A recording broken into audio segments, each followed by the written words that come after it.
Hi every one, എല്ലാവർക്കും നമസ്കാരം. Divine hill Malayalam ചാറ്റിൻ്റെ ഒരു പുതിയ വീഡിയോയിലേക്ക് എല്ലാവർക്കും സ്വാഗതം. നിങ്ങളെല്ലാവരും സുഖമായിട്ടിരിക്കുന്നു എന്ന് കരുതുന്നു. നിങ്ങൾക്ക് എല്ലാവർക്കും ഒരു നല്ല ദിവസം ആശംസിക്കുന്നു. അപ്പോൾ ഇന്നത്തെ ഡിവൈൻ മെസ്സേജ് എന്താണെന്ന് നോക്കാം. ഇന്നത്തെ നിങ്ങളുടെ എനർജി എന്താണെന്ന് ചെക്ക് ചെയ്യാം.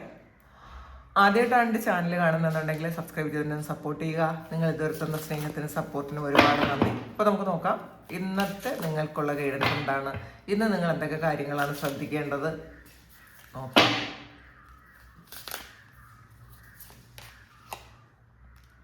ഫുൾ കാർഡാണ്. കോൺഫിഡൻസ് ലെവല് ശരിക്കും കൂടുതലായിരിക്കും ഇന്നത്തെ ദിവസം. ചിലപ്പോൾ നിങ്ങളുടെ മുന്നിൽ നിങ്ങൾക്ക് ഇന്നത്തെ ദിവസം ഫേസ് ചെയ്യേണ്ട കുറേ കാര്യങ്ങളുണ്ടായിരിക്കാം. ചില വ്യക്തികളായിരിക്കാം, ചില സാഹചര്യങ്ങളായിരിക്കാം. പക്ഷേ നിങ്ങളത് ആൾറെഡി ഇന്നലെ തന്നെ നിങ്ങൾ അത് പ്രിപ്പയർഡ് ആയി എന്നുള്ളതാണ്. ഇന്നലെ രാത്രി തന്നെ നിങ്ങൾ ചിന്തിച്ചുറപ്പിച്ചു, ഈ ഒരു കാര്യത്തെ ഇങ്ങനെയാണ് ഞാൻ കൈകാര്യം ചെയ്യേണ്ടത്. ചിലപ്പോൾ പാസ്റ്റിൽ നിങ്ങൾ എന്ത് കാര്യത്തിനും ഒളിച്ചോടിക്കൊണ്ടിരുന്ന ആൾക്കാരാണെങ്കിൽ ഫേസ് ചെയ്യാതെ, പ്രശ്നങ്ങളൊന്നും ഫേസ് ചെയ്യാൻ പറ്റാതെ ഒരു എസ്കേപ്പിസം ആണ് നിങ്ങൾ കാണിച്ചുകൊണ്ടിരുന്നതെങ്കിൽ ഈ ഒരു സമയം നിങ്ങൾ അതൊക്കെ മനസ്സിലാക്കി, ചിലപ്പം മനസ്സിലാക്കി നിങ്ങളത് തിരിച്ചറിഞ്ഞു എന്നുള്ളതാണ്. നമുക്ക് ചില ആൾക്കാരെ ഫേസ് ചെയ്യാൻ ബുദ്ധിമുട്ടാണെങ്കിൽ നമ്മൾ ചിലപ്പം അവരിൽ നിന്ന് മാറിക്കളയും. പക്ഷെ വീണ്ടും വീണ്ടും അവർ നമ്മളെ റീകണക്ട് ചെയ്തുകൊണ്ടേയിരിക്കും. അപ്പോൾ ഈ ഒരു സമയം നിങ്ങൾ എന്തായാലും ഏത് കാര്യമായാലും, ചില വ്യക്തികളെയോ സാഹചര്യത്തെയോ എന്ത് കാര്യമായാലും അതിങ്ങനെയാണ്, അപ്പോൾ ഇതിനെ എങ്ങനെയാണ് നമുക്ക് കൈകാര്യം ചെയ്യേണ്ടത് എന്നുള്ളത് ഒരു ഉറച്ച തീരുമാനം, ഇതിങ്ങനെയാണ് കൈകാര്യം ചെയ്യേണ്ടത് എന്നൊരു ഉറച്ച തീരുമാനം നിങ്ങൾക്ക് ഇന്ന് എടുക്കാൻ പറ്റും എന്നുള്ളതാണ് കാണുന്നത്. വരും വരായികളൊന്നും തന്നെ നിങ്ങളെ അലട്ടുന്നില്ല. ഇത് വരട്ടെ, ഫേസ് ചെയ്യാം, കാര്യങ്ങളൊക്കെ നമ്മുടെ മുന്നിലോട്ട് വരട്ടെ. അല്ലാതെ ഓവർ തിങ്ക് ചെയ്ത് ഒരു കാര്യത്തെയും ശരിക്കും നമ്മൾ ഒരുപാട് ചിന്തിക്കുമ്പോഴാണ് നമുക്ക് പല കാര്യങ്ങളും ചെയ്യാൻ പറ്റാത്തത്. അപ്പോൾ ഇന്നത്തെ ദിവസം അങ്ങനെയല്ല, വരുന്ന കാര്യങ്ങളൊക്കെ നമുക്ക് മുന്നോട്ടത് കാണാം, അല്ലെങ്കിൽ അത് കൈകാര്യം ചെയ്തോളാം, ഫേസ് ചെയ്യാം എന്നൊക്കെ ഒരു ചിന്ത ഇന്നത്തെ ദിവസം നിങ്ങൾക്ക് വരുന്നു എന്നുള്ളതാണ് കാണുന്നത്. പുതിയ തുടക്കമാണ്. അപ്പോൾ ഇന്നത്തെ ദിവസം നിങ്ങൾ പുതിയ കാര്യങ്ങൾ എന്തൊക്കെയോ സ്റ്റാർട്ട് ചെയ്യുന്നു. അത് ചിലപ്പോൾ ബിസിനസ് ആകാം, അല്ലെങ്കിൽ ചില കാര്യങ്ങൾ പഠിക്കുന്നതാകാം, ചില ഹീലിങ്സ് ആകാം, അല്ലെങ്കിൽ മെഡിറ്റേഷൻ സ്റ്റാർട്ട് ചെയ്തിട്ടുണ്ടായിരിക്കാം, അല്ലെങ്കിൽ നിങ്ങൾ എന്തെങ്കിലും പ്രാർത്ഥനകൾ സ്റ്റാർട്ട് ചെയ്യുന്ന ഒരു എനർജി കാണുന്നുണ്ട്. നോക്കാം. പേജ് സോഴ്സിൻ്റെ എനർജിയാണ്. എന്തോ ഒരു കാര്യം പഠിക്കാൻ തീരുമാനിക്കുന്നുണ്ട്. സ്റ്റാർട്ട് ചെയ്തതായിരിക്കാം, ചിലപ്പോൾ അത് സ്റ്റോപ്പ് ചെയ്തിട്ട് വീണ്ടും റീസ്റ്റാർട്ട് ചെയ്തതായിരിക്കാം. നിങ്ങൾക്കിത് എങ്ങനെ പോകണം എന്നുള്ളൊരു ക്ലാരിറ്റി കിട്ടുന്നുണ്ട്. ചിലപ്പോൾ വ്യക്തികളുടെ കമ്മ്യൂണിക്കേഷനിലൂടെ നിങ്ങൾക്കത് കിട്ടിയതായിരിക്കാം. ചിലപ്പോൾ ആരിൽ നിന്നെങ്കിലും നിങ്ങൾ ഗൈഡൻസ് എടുത്തപ്പോൾ നിങ്ങൾക്ക് കിട്ടിയൊരു കാര്യമായിരിക്കാം. ഒരു പുതിയ കാര്യം പഠിക്കുന്ന ഒരു എനർജിയാണ് ഇതിനകത്ത് കൂടുതലായിട്ടുള്ളത്. അത് നിങ്ങളെ വളരെയധികം ഉത്സാഹഭരിതരാക്കുന്നു എന്നൊക്കെയാണ് ഇതിനകത്ത് കാണുന്നത്. നിങ്ങൾക്ക് ശരിക്കും ഒരു എന്തൂസിയാസം ഉണ്ട് ഇതിനകത്ത്. ഞാൻ അതങ്ങനെ ചെയ്താൽ എങ്ങനെ ഇരിക്കും, എനിക്ക് ഇഷ്ടമുള്ളൊരു കാര്യം, നിങ്ങൾക്ക് ഏറ്റവും ഇഷ്ടമുള്ള എന്തോ ഒരു കാര്യം നിങ്ങൾ സ്റ്റാർട്ട് ചെയ്യുന്നു. അപ്പോൾ ഇതിൽ ചില കാര്യങ്ങളുടെ വ്യക്തതയ്ക്ക് വേണ്ടി കമ്മ്യൂണിക്കേഷൻ ഉണ്ടാകുന്നു എന്നുള്ളതാണ് കാണുന്നത്. അപ്പോൾ ചിലപ്പം നിങ്ങൾക്ക് കമ്മ്യൂണിക്കേഷൻ്റെ കുറവുണ്ട്, നമുക്ക് സംസാരിക്കാൻ പറ്റാത്തത് കൊണ്ടുള്ള തെറ്റിദ്ധാരണകൾ ഇന്നത്തെ ദിവസം മാറ്റാൻ പറ്റും. ചിലപ്പോൾ ചില കാര്യങ്ങൾ നിങ്ങൾ അറിഞ്ഞു, അത് നിങ്ങൾക്ക് ചോദിക്കണമെന്നുണ്ട്, പക്ഷെ മനസ്സിലിട്ട് ഇങ്ങനെ അലട്ടിക്കൊണ്ടിരുന്നെങ്കിൽ ഇന്നത്തെ ദിവസം നിങ്ങൾ ഇത് ചോദിച്ച് കൺഫേം ആക്കാം. അല്ലാതെ ആവശ്യമില്ലാതെ ഓവർ തിങ്ക് ചെയ്യേണ്ട ആവശ്യമില്ല. ചോദിക്കുമ്പോൾ ചിലപ്പോൾ അതെന്താണോ സംഭവിക്കട്ടെ, അത് ഞാൻ ഫേസ് ചെയ്യും എന്നൊക്കെ നിങ്ങൾ ഇന്നത്തെ ദിവസം ചിന്തിക്കുന്നു എന്നുള്ളതാണ്. കുറേ വായിക്കുന്ന എനർജി ഉണ്ട് കേട്ടോ ഇതിനകത്ത്. വായിച്ച് അറിവുകൾ നേടുന്നു എന്നുള്ളൊരു എനർജി ഇതിനകത്തുണ്ട്. കുറേ കാര്യങ്ങൾ ചിലപ്പോൾ നിങ്ങൾ പാസ്റ്റിലൊക്കെ നിർത്തി വെച്ചിരുന്ന ബുക്സൊക്കെ വായിച്ച് നിർത്തി വെച്ചിരുന്ന ബുക്സൊക്കെ എടുത്ത് വീണ്ടും റീസ്റ്റാർട്ട് ചെയ്യുന്നുണ്ടായിരിക്കാം. അതിൽ ഭയങ്കര പുതിയ പുതിയ കാര്യങ്ങൾ അറിയുന്നതിലൊരു സന്തോഷം, ഒരു ഉത്സാഹമൊക്കെ ഉണ്ടെന്നാണ് കാണുന്നത്. ചിലപ്പോൾ പണ്ട് നിങ്ങൾ വായിച്ച ബുക്സ് ചിലപ്പോൾ ഈ ഒരു സമയം നിങ്ങൾ വീണ്ടും റീസ്റ്റാർട്ട് ചെയ്തപ്പോൾ നിങ്ങൾ വിചാരിക്കുന്നുണ്ടോ, അയ്യോ ഇത് ഞാൻ ആദ്യമായിട്ടാണല്ലോ കേൾക്കണത്. ഈ ഒരു പുസ്തകം ചിലപ്പോൾ 1-2 തവണ നിങ്ങൾ വായിച്ചിട്ടുണ്ടായിരിക്കാം, പക്ഷെ അന്ന് കിട്ടാത്ത എന്തൊക്കെയോ അറിവുകൾ ഈ ഒരു ബുക്കിൽ നിന്ന് നിങ്ങൾക്ക് ഇപ്പം കിട്ടുന്നു. അപ്പോൾ അതിൻ്റെ ഒരു സന്തോഷത്തിലാണ് എന്നുള്ളതാണ്. സ്ട്രെങ്താണ്. അപ്പോൾ നിങ്ങളുടെ മനസ്സിനെ ഇങ്ങനെ സോഫ്റ്റ് ആക്കി എടുക്കും, നിങ്ങൾക്ക് കൈകാര്യം ചെയ്യാൻ പറ്റുന്ന തരത്തിൽ നിങ്ങൾ സോഫ്റ്റ് ആക്കുന്നു എന്നുള്ളതാണ്. അപ്പം നമ്മളുടെ മനസ്സിനെ നമ്മളൊന്ന് കൈകാര്യം ചെയ്യാൻ പഠിച്ചാൽ നമുക്കതിനെ, മനസ്സാണ് നമുക്ക് എല്ലാ പ്രശ്നങ്ങളുടെയും കാരണം. നമുക്കുള്ള എല്ലാ ടെൻഷനും ഉണ്ടാക്കുന്നത് മനസ്സാണ്. ഓവർ തിങ്ക് ചെയ്ത് എല്ലാ കാര്യങ്ങളെയും ഇല്ലാതാക്കി കളയും. നമ്മളുടെ കോൺഫിഡൻസ് ലെവൽ കുറച്ച് കളയുന്നത് മനസ്സാണ്. നമ്മൾ നല്ല കാര്യം ചിന്തിക്കുന്ന അതേ സമയം തന്നെ ആ ഒരു കാര്യത്തെ ബ്ലോക്ക് ചെയ്യാൻ തക്ക വേറൊരു കാര്യം നമ്മളുടെ മനസ്സുകൊണ്ട് ഇട്ട് തരും. അപ്പോൾ ഇതങ്ങ് ഈ പോസിറ്റീവും നെഗറ്റീവും കൂടെ ചേർന്നതങ്ങ് ഇല്ലാതായി പോകും. അപ്പോൾ അത് പിന്നെ മാനിഫെസ്റ്റ് ആകൂല. പക്ഷേ ഈ ഒരു സമയം നിങ്ങൾ ഈ മൈൻഡ് കൺട്രോളിന് വേണ്ടിയിട്ടുള്ള എന്തെങ്കിലും ടെക്നിക്സ് നിങ്ങൾ ഉപയോഗിക്കുന്നുണ്ടായിരിക്കാം, അല്ലെങ്കിൽ നിങ്ങൾ ഇന്ന് ഉപയോഗിക്കാൻ തുടങ്ങുന്നത് നല്ലതായിരിക്കും. പ്രാണായാമ പോലെയുള്ള കാര്യങ്ങൾ നിങ്ങൾ ചെയ്യുന്നത് നല്ലതായിരിക്കും. പ്രാണായാമം ചെയ്ത് സ്ഥിരം അത് നിങ്ങൾ പ്രാക്ടീസ് ചെയ്ത് കഴിയുമ്പോൾ നിങ്ങൾക്ക് അത് നിങ്ങളുടെ മനസ്സിനെ എങ്ങനെ കൺട്രോൾ ചെയ്യാൻ പറ്റും. ഓവർ തിങ്കിങ്, സ്ട്രെസ്, ആൻസൈറ്റി അതുപോലെയുള്ള ഡിപ്രഷൻ പോലെയുള്ള കാര്യങ്ങൾ ശരിക്കും അതിൽ കൺട്രോൾഡ് ആകും. പ്രത്യേകിച്ചും ഈ ആഫ്റ്റർ 40s ഒക്കെ ആവുന്ന സമയത്ത് നമ്മളുടെ പ്രത്യേകിച്ച് സ്ത്രീകൾക്ക് ആ ഒരു ഹോർമോണൽ ഇഷ്യൂസ് ഉണ്ടായി അതിൻ്റെ പേരിൽ ഒരുപാട് സ്ട്രെസ്സും ടെൻഷനും ഒക്കെ ഉണ്ടാവാം. അപ്പോൾ ഒരു 40 to ഒരു 55-60 വരെ അത് ഉണ്ടാവും. അപ്പോൾ ആ ഒരു സമയത്ത് നിങ്ങൾ എപ്പോഴും പ്രാണായാമം പരിശീലിക്കുന്നത് നല്ലതായിരിക്കും കേട്ടോ. അപ്പം നമ്മളുടെ മനസ്സിനെ ഒന്ന് കൺട്രോൾ ചെയ്ത് വെച്ചാൽ നമ്മളുടെ മനസ്സിന് നമ്മുടെ ശരീരത്തെ അല്ലെങ്കിൽ നമ്മുടെ ഈ ഹോർമോണിനെയൊക്കെ നിയന്ത്രിക്കാൻ പറ്റും. അത് മെഡിറ്റേഷനിലൂടെ പ്രാണായാമത്തിലൂടെയാണ് ചെയ്യുന്നത്. നിങ്ങൾക്ക് വേണമെങ്കിൽ ആ സ്പിരിച്വൽ ഗൈഡൻസ് സൊസൈറ്റിയിലെ ആ സാറ് 1 day ഒരു കോഴ്സ് ചെയ്യുന്നുണ്ട് കേട്ടോ. അപ്പോൾ നിങ്ങൾക്ക് ആ ഒരു ദിവസം നിങ്ങൾക്ക് സാറ് ആ ഒരു ക്ലാസ്സിൽ അറ്റൻഡ് ചെയ്യുക. പിന്നീട് സ്ഥിരം നിങ്ങൾ തന്നെ അതങ്ങ് കണ്ടിന്യൂ ചെയ്ത് പോയാൽ മതി. നിങ്ങൾക്ക് സ്പിരിച്വൽ ഗൈഡൻസ് സൊസൈറ്റിയിൽ നിന്ന് നിങ്ങൾ സെർച്ച് ചെയ്താലും കിട്ടും, അല്ലെങ്കിൽ അദ്ദേഹത്തിൻ്റെ നമ്പർ നിങ്ങൾ എന്നോട് ചോദിച്ചാൽ ഞാനും പറഞ്ഞുതരാം. എല്ലാവരും ഈ ഒരു കാലഘട്ടത്തിൽ നമുക്ക് അത്രയും സ്ട്രെസ്സും ടെൻഷനും എല്ലാ കാര്യങ്ങളും നമ്മൾ ആവശ്യമില്ലാതെ ഓവർ തിങ്ക് ചെയ്യുകയും നമുക്ക് ഒരുപാട് കാര്യങ്ങൾ ഫേസ് ചെയ്യേണ്ടി വരികയൊക്കെ ചെയ്യും. അപ്പം ഈ ഒരു സമയം ഏറ്റവും കൂടുതൽ നമ്മളിൽ ശ്രദ്ധിക്കേണ്ടത്, നമ്മളെ കെയർ ചെയ്യേണ്ട ആവശ്യമുണ്ട്. ഇതിന് ഏറ്റവും നല്ല ടെക്നിക്കാണ് പ്രാണായാമം. അപ്പം അത് ചെയ്യുന്നത് നിങ്ങൾക്ക് നല്ലതായിരിക്കും. വേണമെന്നുള്ളവർ അത് പ്രാക്ടീസ് ചെയ്ത് നോക്കുക. നമ്മൾ ഇപ്പോൾ യൂട്യൂബിലൊക്കെ ഒരുപാട് ഒരുപാടുണ്ട്. പറ്റുമെന്നുള്ളവർ അത് ചെയ്യുക. അല്ലാതെ ഒരു ഗുരുവിൻ്റെ കീഴിൽ തന്നെ ഇത് ചെയ്യണം എന്നുള്ളവർ നിങ്ങൾ സാറിനെ കോണ്ടാക്ട് ചെയ്യുന്നത് വളരെ നല്ലതായിരിക്കും കേട്ടോ. പിന്നെ അങ്ങനെ നിങ്ങളുടെ മനസ്സിനെ ശരിക്കും നിങ്ങൾക്ക് കൺട്രോൾ ചെയ്ത് വളരെ നിങ്ങളുടെ നിയന്ത്രണ വിധേയമാക്കാൻ പറ്റുന്നു. നിങ്ങൾ വിചാരിക്കുന്ന നിങ്ങളുടെ മനസ്സിനെ നിങ്ങൾക്ക് നിയന്ത്രിച്ച് വെക്കാൻ പറ്റും. നമുക്ക് ചിലപ്പോൾ ചില ആൾക്കാരോട് ഭയങ്കര ദേഷ്യമായിരിക്കും. അവരെ കാണുമ്പം എന്തെങ്കിലും പറയണം നമുക്ക് തോന്നും. അല്ലെങ്കിൽ നമ്മൾ 2 വ്യക്തികൾ തമ്മിൽ നമുക്ക് ഇഷ്ടമില്ലാത്തൊരു കാര്യം ഒരാൾ പറയുകയും നമ്മളെ ഹരാസ് ചെയ്യുകയും ഇൻസൾട്ട് ചെയ്യുകയൊക്കെ ചെയ്യുന്ന സമയത്ത് അപ്പോൾ നമുക്ക് ദേഷ്യം വരും. ഈ ദേഷ്യം എന്തുകൊണ്ടാണ് വരുന്നതെന്ന് വെച്ചാൽ നമുക്ക് ഈഗോ ഉള്ളതുകൊണ്ടാണ്. മറ്റേ ആ ഒരു ആളിനോട് നമ്മൾ ഒരു ഈഗോയും നമ്മളുടെ മുന്നിൽ നമുക്ക് ഈഗോ ഇല്ലെന്നുണ്ടെങ്കിൽ നമുക്ക് ദേഷ്യം വരില്ല. ദേഷ്യത്തിൻ്റെ പ്രധാന കാരണം ഈഗോയാണ്. അപ്പോൾ നമുക്ക് ഈ ഈഗോ ഇല്ലാതാക്കാനാണ് നമ്മൾ മെഡിറ്റേഷനും പ്രാണായാമം ഒക്കെ ചെയ്യണത്. ചിലപ്പോൾ അത് കുറേ കാലം ചെയ്യേണ്ടി വരും. അത് ഏറ്റവും അങ്ങേറ്റത്തൊരു അവസ്ഥയിലെത്തുമ്പോൾ മാത്രമാണ് നമുക്ക് ഇതെല്ലാം കൺട്രോൾ ചെയ്ത് ഒരു ബുദ്ധൻ്റെ അവസ്ഥയിലേക്ക് എത്താൻ പറ്റുന്നത്. പക്ഷെ ഇപ്പോൾ ഇതിനെയൊക്കെ ഒരു ഫസ്റ്റ് ഒരു സ്റ്റാർട്ടിങ് പോയിന്റാണ്, ഒരു ആദ്യത്തെ പടിയിൽ നിൽക്കുന്നു എന്നുള്ളതാണ്. അപ്പം അങ്ങനെ ഒരു കാര്യം നിങ്ങൾ പ്രാക്ടീസ് ചെയ്യാൻ ശ്രമിക്കുക. നിങ്ങളുടെ മനസ്സിനെ നിങ്ങൾ കൺട്രോൾ ചെയ്യണം. നിങ്ങളുടെ മനസ്സിനെ കൺട്രോൾ ചെയ്താൽ മാത്രമേ നിങ്ങളുടെ സ്ട്രെങ്ത് എന്താണെന്ന് നിങ്ങൾക്ക് മനസ്സിലാക്കാൻ പറ്റുള്ളൂ, നിങ്ങളുടെ കഴിവുകൾ എന്താണെന്ന് മനസ്സിലാക്കാൻ പറ്റുള്ളൂ, നിങ്ങൾക്ക് എന്തൊക്കെ ചെയ്യാൻ പറ്റും, നിങ്ങൾക്ക് ഈ ഒരു ജന്മത്തിൽ എന്തൊക്കെ കാര്യങ്ങൾ അച്ചീവ് ചെയ്യാൻ പറ്റും എന്നൊക്കെ നമുക്ക് മനസ്സിലാക്കണമെങ്കിൽ അത് നമ്മളുടെ മനസ്സിനെ നിയന്ത്രിക്കണം. നോക്കാം, മജീഷ്യനാണ്. അപ്പോൾ ഇതിൽ നിങ്ങളുടെ ആ ഒരു പവർ നിങ്ങൾ മനസ്സിലാക്കുന്ന ഒരു എനർജിയാണ്. ഇതിൽ ഒരു കയ്യിൽ ഒരു പവറുള്ളൊരു ഒരാളിൻ്റെ ചിത്രമാണ് ഇതിനകത്തുള്ളത്. നിങ്ങളുടെ കയ്യിൽ തന്നെ ആൾറെഡി എനർജി ഉണ്ട് എന്നുള്ളതാണ്. അപ്പം നിങ്ങൾ ശരിക്കും ഹീലിംഗ് പവറുള്ള കൈയുള്ള ആൾക്കാരാണ്, ഹീലേഴ്സാണ്.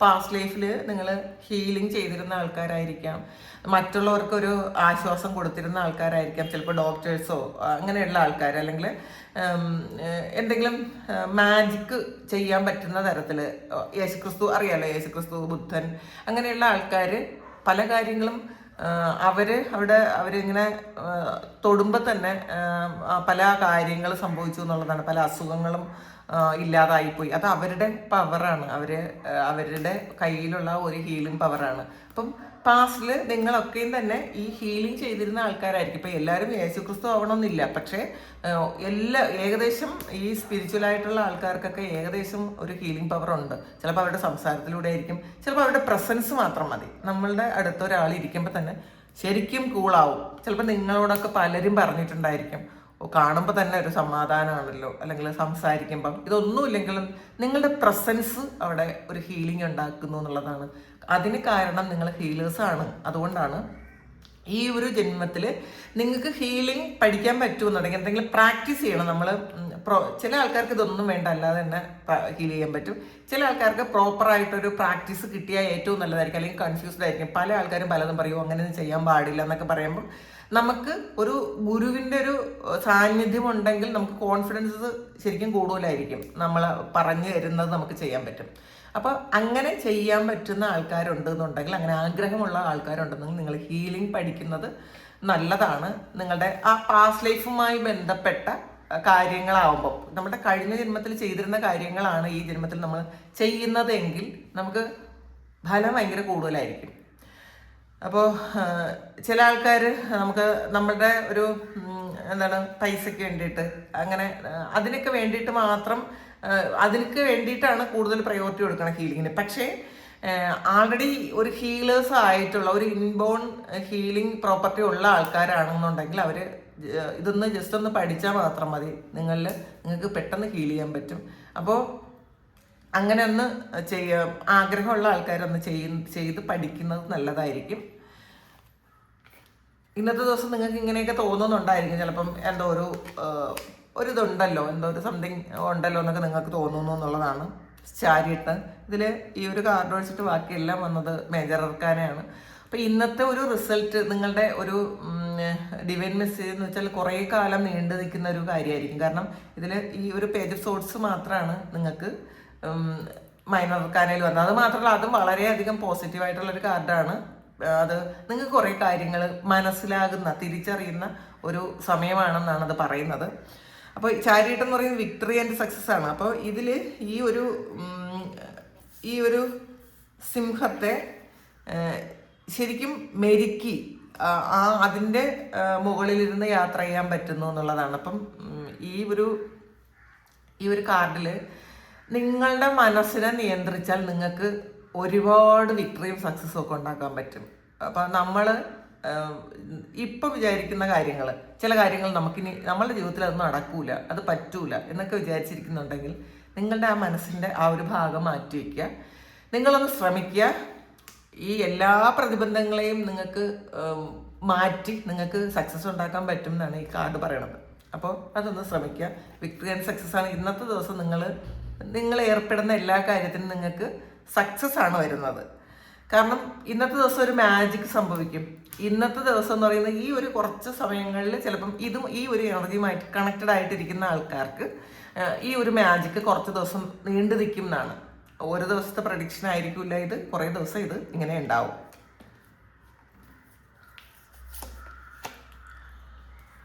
ഇതിൽ 2 of Swordsന്റെ എനർജിയാണ്.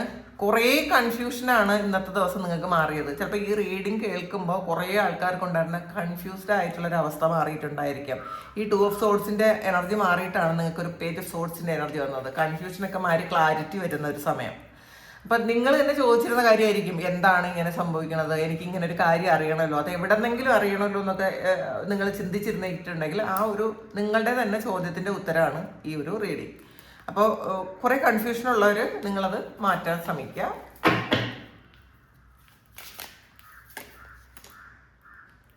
ഹാങ്ഡ് മാനാണ്. ഇതിൽ ഒരു സ്പിരിച്വൽ ഏവേക്കണിങ്ങിൻ്റെ ഒരു സമയമാണ്. പല കാര്യങ്ങളും തിരിച്ചറിവ് ആയി തുടങ്ങുന്നു എന്നുള്ളതാണ്. നമ്മുടെ ജീവിതത്തിൻ്റെ പാസ്റ്റിൽ നമുക്ക് സംഭവിച്ച ചില കാര്യങ്ങൾ അതെന്തുകൊണ്ടാണെന്നൊക്കെ നിങ്ങൾ ഒരുപാട് ആലോചിച്ചിരുന്നെങ്കിൽ ഈ ഒരു സമയം നിങ്ങൾക്ക് മനസ്സിലാകുന്നുണ്ട്. എൻ്റെ പാസ്റ്റിൽ അങ്ങനെ ഒരു കാര്യം സംഭവിച്ചത് ഈ ഒരു കാര്യം കൊണ്ടാണ്. അപ്പോൾ തിരിച്ചറിവ് എന്ന് പറയുന്നത് ഒരു വലിയ കാര്യമാണ്. നമുക്ക് ചിലപ്പോൾ ചില കാര്യങ്ങൾ ഓർത്ത് എന്നും വിഷമായിരിക്കും, എന്താണ് എനിക്ക്, അല്ലെങ്കിൽ ദൈവം എന്താണ് എന്നോട് ഇങ്ങനെ ചെയ്തത്. എല്ലാവരും ചോദിക്കുന്ന ഒരു ചോദ്യമാണ്, ദൈവം എന്തുകൊണ്ടായിരിക്കും എന്നെ ഇങ്ങനെ ആക്കിയത്, അല്ലെങ്കിൽ എന്തുകൊണ്ടായിരിക്കും ദൈവം എന്നോട് ഇത് ചെയ്തത്. ദൈവം നിങ്ങളോടൊന്നും ചെയ്തിട്ടില്ല എന്നുള്ളതാണ് ആരോടും ഒന്നും ചെയ്തിട്ടില്ല, നിങ്ങളോടല്ല എന്നോടും അങ്ങനെയാണ്, ഒന്നും ചെയ്തിട്ടില്ല. നമ്മൾ തന്നെയാണ് നമ്മളോട് പല കാര്യങ്ങൾ ചെയ്യണത്. നമ്മളുടെ കർമ്മ, നമ്മൾ ഇപ്പോൾ പാസ്റ്റ് ലൈഫിലോ ഈ ലൈഫിലോ ഒക്കെ ചെയ്ത കർമ്മത്തിൻ്റെ ഫലമാണ് നമ്മളിപ്പം അനുഭവിക്കുന്നത്. അത് നമ്മൾ അക്സെപ്റ്റ് ചെയ്യുക. നമ്മൾ ഈ കർമ്മ അക്സെപ്റ്റ് ചെയ്യാതെ നമ്മൾ ഒളിച്ചോടുമ്പോഴാണ് നമുക്ക് പ്രശ്നം വരുന്നത്. നമുക്ക് എന്തെങ്കിലും കാര്യങ്ങൾ നമ്മളുടെ മുന്നിൽ വരുമ്പോൾ നമ്മൾ വിചാരിക്കും, എന്തിനാണ്, ഞാനൊരു തെറ്റും ചെയ്തിട്ടില്ലോ. നമ്മൾ എപ്പോഴെങ്കിലുമൊക്കെ എന്തെങ്കിലുമൊക്കെ മിസ്റ്റേക്സ് ചെയ്തിട്ടുണ്ടായിരിക്കാം. ഈ ഒരു ജന്മം എന്ന് വെച്ചാൽ തിരിച്ചറിവിൻ്റെ ഒരു ജന്മമാണ്. നിങ്ങൾ എന്താണ്, നിങ്ങൾ പാസ്റ്റിൽ എന്തായിരുന്നു എന്നൊക്കെ ഒരു തിരിച്ചറിവിൻ്റെ ഒരു ജന്മമാണ്. നിങ്ങൾക്ക് വേണമെങ്കിൽ ആകാശിക റെക്കോർഡ് നോക്കിയാൽ നിങ്ങളുടെ കഴിഞ്ഞ ജന്മത്തിൻ്റെ കാര്യങ്ങൾ നിങ്ങൾക്ക് മനസ്സിലാക്കാൻ പറ്റും. അപ്പോൾ ഞാൻ ആകാശിക റെക്കോർഡ് റീഡ് ചെയ്യുന്നുണ്ട്. നിങ്ങൾക്ക് വേണമെങ്കിൽ കോണ്ടാക്ട് ചെയ്യാം കേട്ടോ. ആകാശിക റെക്കോർഡിൽ പാസ്റ്റ് ലൈഫിലെ എല്ലാ കാര്യങ്ങളും അത് ചിലപ്പോൾ ഒരു റീഡിങ്ങിൽ എടുക്കാൻ പറ്റുമെന്ന് പറയാൻ പറ്റില്ല. നമുക്ക് കുറേയധികം ജന്മങ്ങളുണ്ടാവും. ഈ പ്രധാനപ്പെട്ട ഈ ഒരു ജന്മത്തിലെ പ്രശ്നങ്ങൾ എന്തുകൊണ്ടുണ്ടായി എന്നൊക്കെ ഏകദേശം നമുക്കറിയാൻ പറ്റും. കഴിഞ്ഞ ജന്മം മനസ്സിലാക്കി കഴിയുമ്പോൾ നമുക്കത് ഹീലായി പോകും. പാസ്റ്റ് ലൈഫ് നോക്കേണ്ട, അല്ലെങ്കിൽ ആകാശ റെക്കോർഡ് നോക്കുന്നതിൻ്റെ ഏറ്റവും പ്രധാനപ്പെട്ട കാരണം എന്ന് വെച്ചാൽ, നമുക്ക് ചില വ്യക്തികളുമായിട്ടുള്ള ഒരു റിലേഷൻഷിപ്പ് എന്തുകൊണ്ടാണ് ഇത്രയും ട്രോമ ഉണ്ടാക്കുന്നത്, എന്തുകൊണ്ടാണ് അങ്ങോട്ട് എത്ര കൊടുത്തിട്ടും തിരിച്ചിങ്ങോട്ട് കിട്ടാത്തത്, അല്ലെങ്കിൽ ഈ ഒരു വ്യക്തിയെ എന്തുകൊണ്ടാണ് മനസ്സിലാക്കാൻ പറ്റാത്തത് എന്നൊക്കെ നമുക്ക് ഈ ആകാശ റെക്കോർഡിലൂടെ മനസ്സിലാക്കാൻ പറ്റും. അപ്പോൾ അത് നമ്മൾ തിരിച്ചറിയുമ്പോൾ അത് ഹീലാകും. നമുക്ക് മനസ്സിലാവും, ഇതായിരുന്നു കാര്യം. ചിലപ്പോൾ കഴിഞ്ഞ ജന്മത്തിൽ തന്നെ നമ്മളുടെ കൂടെ ഉണ്ടായിരുന്ന ഒരു വ്യക്തി കഴിഞ്ഞ ജന്മത്തിലും ഒരുമിക്കാൻ പറ്റാതെ പോയി. പല പ്രാർത്ഥനകളാണ് ആൾക്കാരെല്ലാം. ഈ ജന്മത്തിലും എനിക്ക് ഈ ഒരു അടുത്ത ജന്മത്തിലെങ്കിലും ഒരുമിച്ച് ജീവിക്കണം എന്ന് പ്രാർത്ഥിക്കുന്ന കുറേ ആൾക്കാരുണ്ട്. എനിക്ക് ഈ ജന്മത്തിലോ പറ്റില്ല, അടുത്ത ജന്മത്തിലെങ്കിലും ഒരുമിച്ച് ജീവിക്കണം. പക്ഷെ എപ്പോഴും അതിനകത്ത് കിടക്കുന്ന ഒരു ഡേഞ്ചറായിട്ടുള്ളൊരു കാര്യമുണ്ട്. നമ്മളുടെ പ്രാർത്ഥനകൾ ഫുൾഫിൽ ചെയ്യാതെ മരിച്ചു പോകുന്ന എല്ലാ സോളും വീണ്ടും ഈ ഒരു ആഗ്രഹ പൂർത്തീകരണത്തിന് വേണ്ടിയിട്ട് ജനിക്കും. അപ്പോൾ ചിലപ്പോൾ നിങ്ങളുടെ കർമ്മഫലം അനുസരിച്ച് ഈ ഒരു ജന്മത്തിൽ നിങ്ങൾ ചിലപ്പോൾ നിങ്ങൾക്ക് കുറേ തിരിച്ചറിവൊക്കെ വന്ന് ഒരു ഹയർ ലെവൽ സോളായിട്ട് നിങ്ങൾ ജനിക്കും. ചിലപ്പോൾ ആ വ്യക്തി എന്തെങ്കിലുമൊക്കെ നെഗറ്റീവ് കർമ്മയൊക്കെ ചെയ്ത് ഒരുപാട് കർമ്മയൊക്കെ ചെയ്തിട്ടുണ്ട്. ഒരുപാട് കർമ്മ റിലീസ് ചെയ്യാനുണ്ടെങ്കിലും അവർ ജനിക്കുന്നത് വേറെ ഏതെങ്കിലും ലെവലിലായിരിക്കും. അവരുടെ സോൾ ലെവല് നിങ്ങളുടെ അത്രയും ഉണ്ടാവണമെന്നില്ല. അതുകൊണ്ട് തന്നെ പക്ഷെ നിങ്ങളുടെ പ്രാർത്ഥനയുടെ ഫലമായിട്ട് വീണ്ടും ആ വ്യക്തിയെ നിങ്ങൾ കണ്ടുമുട്ടും. വീണ്ടും ട്രോമ ഉണ്ടാകും. കാരണം കഴിഞ്ഞ ജന്മത്തിൽ നിങ്ങൾ ദൈവത്തോട് ഒരുപാട് പ്രാർത്ഥിച്ച കാര്യമായിരിക്കും, ഈ ഒരാളിനെ തന്നെ എനിക്ക് അടുത്ത ജന്മത്തിൽ കിട്ടണമെന്ന്. അടുത്ത ജന്മത്തിൽ കിട്ടുമ്പോൾ ഫുള്ള് ട്രോമയായിരിക്കും. അപ്പോൾ അതൊക്കെ തിരിച്ചറിയേണ്ട കാര്യമാണ് കേട്ടോ. ഈ ജന്മത്തിലുള്ള കാര്യങ്ങളെല്ലാം ഈ ജന്മത്തിൽ ഫുൾഫിൽ ചെയ്തിട്ട് പോകാൻ ശ്രമിക്കുക. അങ്ങനെ അല്ലാത്ത ഫുൾഫിൽ ചെയ്യാൻ പറ്റാത്ത ആഗ്രഹങ്ങൾ നമ്മൾ ഹീൽ ചെയ്തിട്ട് വേണം പോകാൻ. അടുത്ത ജന്മത്തിലേക്ക് നമ്മൾ ഇങ്ങനെയുള്ള ആഗ്രഹങ്ങൾ കൊണ്ടുപോകാതിരിക്കുക. പ്രത്യേകിച്ചും റിലേഷൻഷിപ്പുമായി ബേസ് ചെയ്തിട്ടുള്ള ആഗ്രഹങ്ങൾ അടുത്ത ജന്മത്തിലേക്ക് കൊണ്ടുപോകാതിരിക്കുക. അപ്പോൾ ചില തിരിച്ചറിവ് ഇന്നത്തെ ദിവസം ഉണ്ടാകുന്നു. ഹാങ്ഡ് മാൻ അതാണ് പറയുന്നത് കേട്ടോ. നിങ്ങൾക്ക് ഒരു തിരിച്ചറിവ് ഉണ്ടാകുന്നൊരു സമയമാണ്. നിങ്ങളുടെ ജീവിതത്തിൽ സംഭവിച്ച കാര്യങ്ങളൊക്കെ തിരിച്ചറിയുന്ന ഒരു സമയമാണ്. മാത്രമല്ല ഒരു എൻലൈറ്റ്മെന്റ് എന്ന് പറയുന്ന ആ ഒരു അവസ്ഥയിലേക്ക് നിങ്ങൾ സ്റ്റെപ്പ് എടുക്കുന്നൊരു നിങ്ങളൊരു സ്റ്റെപ്പിലേക്ക് കയറുന്നൊരു സമയമാണത്. നോക്ക്, 8 ഓഫ് കപ്പിൻ്റെ എനർജിയാണ്. കുറേ ആൾക്കാർക്ക് ഒരു നഷ്ടബോധമാണ്. നിങ്ങൾക്കത് ഫേസ് ചെയ്യാൻ പറ്റില്ല. നിങ്ങളുടെ മുന്നിലുള്ള കാര്യങ്ങൾ ഫേസ് ചെയ്യാൻ നിങ്ങൾക്ക് പറ്റുന്നില്ല. കുറേ കാര്യങ്ങളുണ്ട്, നല്ലതും ചീത്തയായിട്ടുള്ള കുറേ കാര്യങ്ങളുണ്ട്. ചീത്തയായിട്ടുള്ള കുറേ കാര്യങ്ങൾ നഷ്ടപ്പെട്ടു പോയെങ്കിലും നല്ല കുറേ കാര്യങ്ങളുണ്ട് നിങ്ങളുടെ. പക്ഷേ നിങ്ങൾക്കത് നോക്കാൻ പറ്റുന്നില്ല, നിങ്ങളത് കാണുന്നില്ല എന്നുള്ളതാണ്. നിങ്ങൾ വേറെ കുറേ പ്രശ്നങ്ങളിൽ നിങ്ങൾ ആഗ്രഹിക്കാത്ത ചില കാര്യങ്ങൾ നിങ്ങളുടെ ജീവിതത്തിൽ സംഭവിച്ചിട്ടുണ്ടാകാം. അതിൻ്റെ ഫലമായിട്ട് നല്ല കാര്യങ്ങളെ പോലും തിരിച്ചറിയാൻ പറ്റുന്നില്ല. നല്ല ഓഫർ ഉണ്ടായിരിക്കാം, നല്ല വേറെ എന്തെങ്കിലും കാര്യം ദൈവം നിങ്ങൾക്ക് തരുന്നുണ്ടായിരിക്കും. ഇതൊന്നും നിങ്ങൾ കാണുന്നില്ല എന്നുള്ളതാണ്. കാരണം നിങ്ങൾ ഇതിനെ പുറംതിരിഞ്ഞ് നിൽക്കുന്നു. അത്രയും വിഷമത്തിലാണ്, അത്രയും നിങ്ങൾക്ക് അങ്ങ് അക്സെപ്റ്റ് ചെയ്യാൻ പറ്റാത്ത ചില കാര്യങ്ങൾ നമ്മുടെ ജീവിതത്തിൽ നിന്ന് നഷ്ടപ്പെട്ടു പോയി. പക്ഷെ ആ നഷ്ടപ്പെടൽ അങ്ങോട്ട് അംഗീകരിക്കാൻ പറ്റുന്നില്ല. അപ്പം നമ്മൾ അത് അക്സെപ്റ്റ് ചെയ്യാത്തിടത്തോളം കാലം അത് നമുക്ക് ആ ഒരു കാര്യം ഹീൽ ചെയ്യാനോ റിലീസ് ചെയ്യാനോ ഒന്നും പറ്റില്ല. അപ്പം ആദ്യം നമ്മളുടെ മുന്നിലുള്ള വസ്തുതകളെ നമ്മൾ ആദ്യം അംഗീകരിക്കാൻ ശ്രമിക്കുക. ഇതിങ്ങനെ അല്ല എന്നുള്ളതല്ല, ഇത് ഇങ്ങനെയാണ് സംഭവിച്ചത്, അത് നമ്മൾ അംഗീകരിക്കണം എന്നുള്ളതാണ്. അപ്പോൾ ഇതിനകത്ത് ഒരു 8 ഓഫ് പെൻഡക്കിളിൻ്റെ എനർജി വന്നിട്ടുണ്ട്. കുറേ ഹാർഡ് വർക്ക് ചെയ്യുന്ന ഒരു എനർജിയാണ് കേട്ടോ. നമ്മളെ കൊണ്ട് ചെയ്യാൻ പറ്റാത്ത കാര്യങ്ങളും ചില ആൾക്കാർ ചെയ്ത് നോക്കാം എന്ന് വിചാരിച്ച് ചെയ്ത് അത് ഈസി ആക്കുന്നു എന്നുള്ളതാണ്. ചില ആൾക്കാർ ഇപ്പോൾ എക്സർസൈസ് ചെയ്യുന്നു, അത് ചിലപ്പോൾ കുറച്ച് ഏജ്ഡ് ആയിട്ടുള്ള ആൾക്കാരാണെങ്കിൽ എന്നെ കൊണ്ട് പറ്റൂല എന്ന് വിചാരിച്ചിരിക്കുന്നതിന് പകരം നിങ്ങളൊന്ന് ട്രൈ ചെയ്യുന്നു, പതിയെ ട്രൈ ചെയ്ത് നിങ്ങളുടെ ശരീരം അതിന് വഴങ്ങുന്നു എന്നാണ് ഇതിനകത്ത് കാണുന്നത്. ഇതുപോലെ വേറെ പല കാര്യങ്ങളും എനിക്ക് പറ്റൂല എന്ന് വിചാരിക്കുന്ന കാര്യങ്ങൾ പതിയെ നിങ്ങളത് അതിന് വഴങ്ങി വരുന്നു എന്നുള്ളതാണ്. അതപ്പം നിങ്ങൾക്ക് ഇപ്പം അത് ഈസി ആയിരിക്കാം, അല്ലെങ്കിൽ നിങ്ങൾ ഈ ഒരു കാര്യം പറ്റൂല എന്ന് തോന്നുന്ന കാര്യം പ്രാക്ടീസ് ചെയ്ത് അത് ഈസി ആക്കണം എന്നാണ്. അത് നിങ്ങൾ പ്രാക്ടീസ് ചെയ്താൽ അത് ശരിക്കും ഈസി ആവും. അപ്പോൾ അത് തിരിച്ചറിയേണ്ടതാണ് എന്നുള്ളതാണ്. അപ്പോൾ ഇതാണ് ഇന്നത്തെ ഡിവൈൻ മെസ്സേജ്. ഇത് നിങ്ങളുടെ സിറ്റുവേഷനായിട്ട് മാച്ച് ആകുന്നുണ്ടെങ്കിൽ നിങ്ങളൊന്ന് കമൻറ്റ് ചെയ്യുക.